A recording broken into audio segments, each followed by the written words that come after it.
leaders of international finance, heads of state, high public officials were meeting behind armed guards and closed doors on Jekyll Island, sealed off. What are these powerful internationalists doing? And why is it so secret? Why does it have armed guards outside? Why is it sealed off? The newspapers totally ignore it. Not a word. Total blackout in the United States.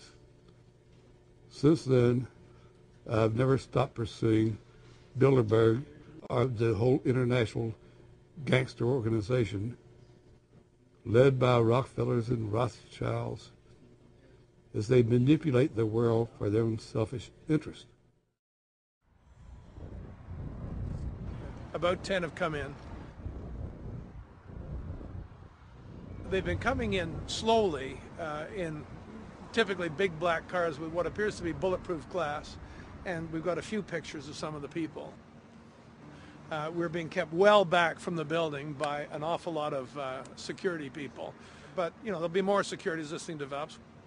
Again, just a reminder to stay off the property, okay? I am. This is the line. We checked with the city. Thank you. Oh, yeah, there's one right there. Hi. Hey, we're not your property. We're not your slaves. We're going to defeat the New World Order. The New World Order is going to be defeated. You realize that? I'm glad you do. Always does throughout history. Now, I think what is very difficult for most people to understand is how such a small group of 125 men and a few women control a population base of 6 billion people. Actually, it's much easier than you think. These people work on what I call systemic methodology, meaning that you take a pie, just imagine you take an apple pie and you slice this apple pie into lots of very small pieces, and you put in front of each one of these pieces your men or women of trust. And by controlling this individual, you control an entire organization. For example, if you take Paul Wolfowitz, who runs the World Bank, through him you can control the entire organization. You don't need to control what the dishwasher or the toilet cleaner thinks or does or believes in. You just need to control what he does and what he believes in. And what he does will permeate the entire organization. And that's how you control, with very, very small power base, an entire global population of 6 billion people. Bilderberg is making great progress toward a world government. They have created a superstate in Europe called the European Union. They're intent on creating a Western Hemisphere Union called the American Union. NAFTA is to be expanded into every country in this hemisphere. As NAFTA expands, it will take on the role of the American Union. And only an educated, informed public can stop them in their tracks. In 2005, an arrangement between Canada, Mexico, and the United States was made. This arrangement, unannounced to the public, unregulated by Congress, merges the United States, Mexico, and Canada into one entity, erasing all borders. It's called the North American Union, and you might want to ask yourself why you've never heard of this.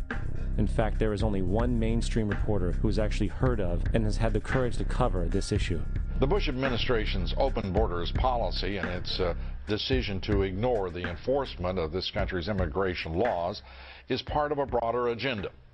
President Bush signed a formal agreement that will end the United States as we know it, and he took the step without approval from either the U.S. Congress or the people of the United States. It's a deal that few have even heard of. It's being done again by very few people at the very top on behalf of the investment class, but the working class of people, political officials across our country, from communities, from cities and so forth, they don't know anything about this. This isn't some trade agreement. It is a total removal of sovereignty from these countries, which will also result in a completely new currency called the Amero. Fall. Apart from that, I think one thing people who are dollar-based need to focus on is the Amero. That's the one thing that nobody's talking about that I think is going to have a big impact on everybody's life in Canada, the U.S., and Mexico. The Amero is the proposed new currency for the North American community, which is being developed right now between Canada, the U.S., and Mexico to make a borderless community, much like the EU, and the dollar, Canadian dollar, U.S. dollar, and the Mexican peso replaced by the Amero. By default of this agreement, the American Constitution will eventually be obsolete. You would think that a situation like this would be on the cover of every major newspaper. That is, until you realize that the people who are behind this movement are the same people behind the mainstream media, and you are not told what you're not supposed to know. The North American Union is the same concept as the European Union, the African Union, and the soon-to-be Asian Union, and the same people are behind all of them. And, when the time is right, the North American Union, the European Union, the African Union, and the Asian Union will be merged together, forming the final stages of a plan these men have been working on for over 60 years. A one-world government.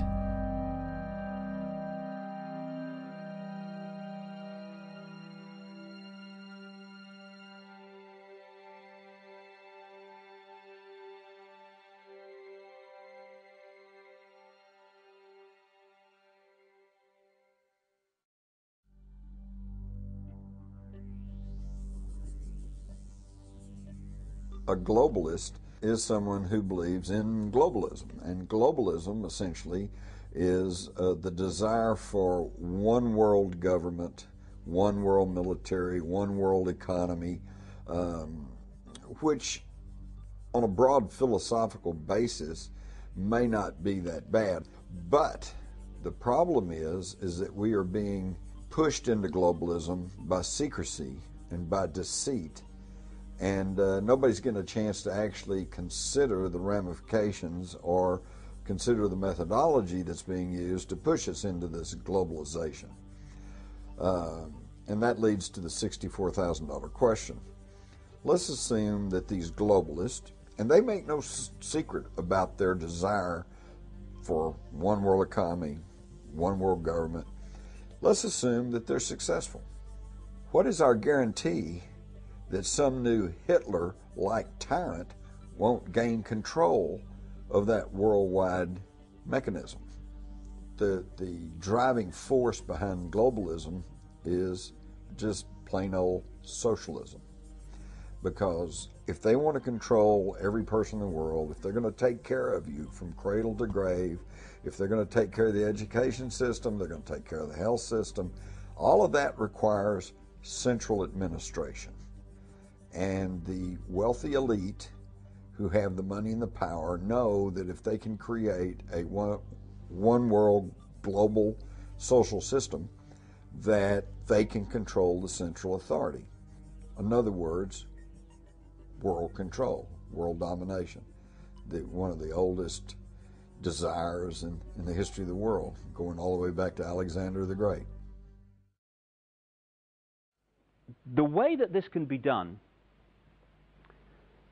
with a very few people, at the peak, that is because if you look at every organization today, be it a university, a school, a government, a secret society, anything, a multinational company, business of any kind, they're structured as a pyramid, which works like this. In any organization, you've got a very, very few people at the peak of the pyramid. That very few people know exactly what that organization's about, what its real agenda is, what it's really trying to achieve. The further you come down from that peak in any organization, you're meeting more and more and more people who know less and less and less and less about what the organization's really about. They only know their part. The CIA call this compartmentalization, keeping from everyone else in the pyramid how what they're doing in apparent innocence links in with what other people are doing in apparent innocence to produce a very sinister pattern. The Freemasons are a classic example of this. When you say that the Freemason secret society is involved, people think that you must be saying that every Freemason wants to manipulate the world to global dictatorship. Utterly ridiculous. Of course they don't. But if you look at the Freemason structure, the vast overwhelming majority of Freemasons in the world, they never get higher than the bottom 3 levels of degree, the overwhelming majority. But in the Scottish rite of Freemasonry, which pervades much of world politics, particularly in America and other areas, there's another 30 degrees above that to the 33rd degree, which the vast majority of Freemasons never get near. And there's another 13 levels not officially accepted to exist, which some people call Illuminati degrees, which at that level, the Freemason secret society is in a different universe to the part where the vast majority of Freemasons